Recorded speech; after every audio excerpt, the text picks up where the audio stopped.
Howdy howdy, my name is John, and this video is a review and discussion of the book Iron John, A Book About Men by Robert Bly. This book was a reread for me as I'd read it for the first time somewhere around 10 to 15 years ago, and I reread it this time because in this book, Robert Bly takes one of the Grimm fairy tales, Iron John, or it's typically translated Iron Hans, which is the German equivalent of John. He takes this fairy tale and he goes through each sentence and explains what it means. The fairy tales all have their origin in a time before writing was invented. A people without writing will tell stories to one another and embed meaning into those stories. It's an easy way to teach children because you can entertain children with the stories, and then when they grow up, you can explain how the stories teach us how to live. Bly does a good job going through the fairy tale and explaining how each word, because not a word is wasted in this fairy tale, how each word teaches how a boy becomes a man. That brings me to the second part of my review, which is how he interprets the steps that are needed for a boy to become a man. I'll be honest, I struggled reading this book because I could only read short sections of it at a time. This book is very dense, and by dense I mean he packs a lot into what is really only a short book. I'm not going to try to summarize the entire book. Really, I would suggest you, if this is a topic that interests you, you should just go ahead and read the book yourself. I do want to highlight a couple of examples that he uses.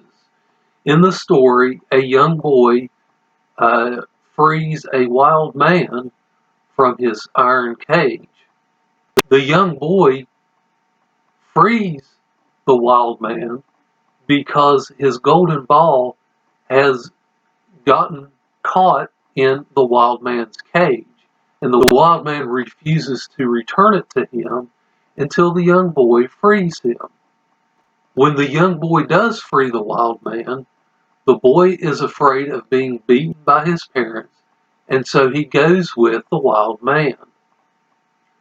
Now, there's a lot of symbolism in just what I've told you.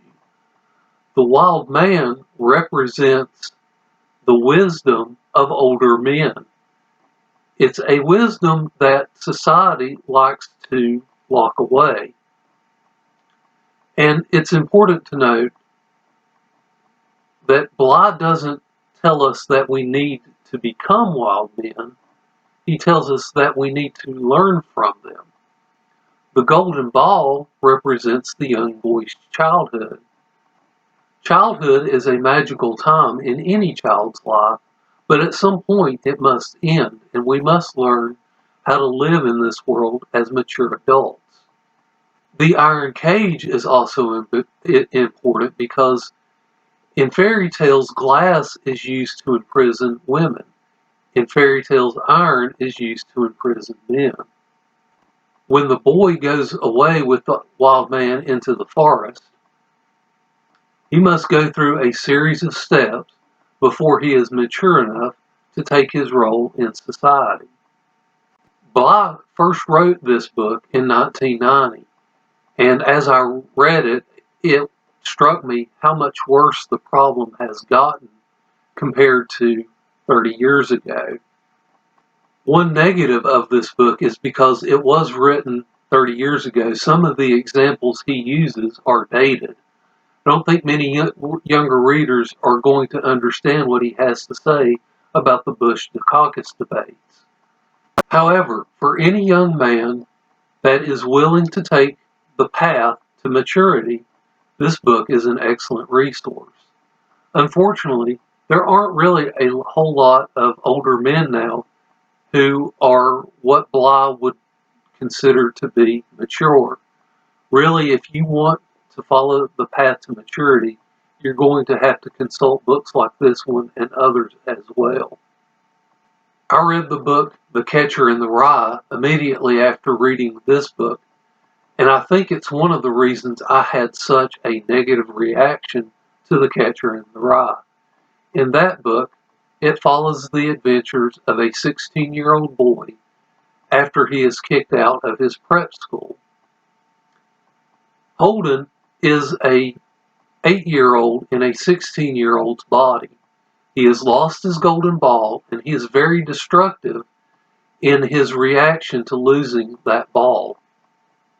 He really hasn't come to the place where he has understood that he needs to become mature. Holden hasn't reached the place where he understands that he needs to accept the advice of older men and become a mature man himself. I wanted to read a passage from the book. It's important to be able to say the word masculine without imagining we are saying a sexist word. Geneticists have discovered recently that the genetic difference in DNA between men and women amounts to just over 3%. That isn't much. However, the difference exists in every cell of the body. We know that many contemporary men have become ashamed of their 3%. Some feel shame over the historical past, over oppressive patriarchies, insane wars, rigidities long imposed.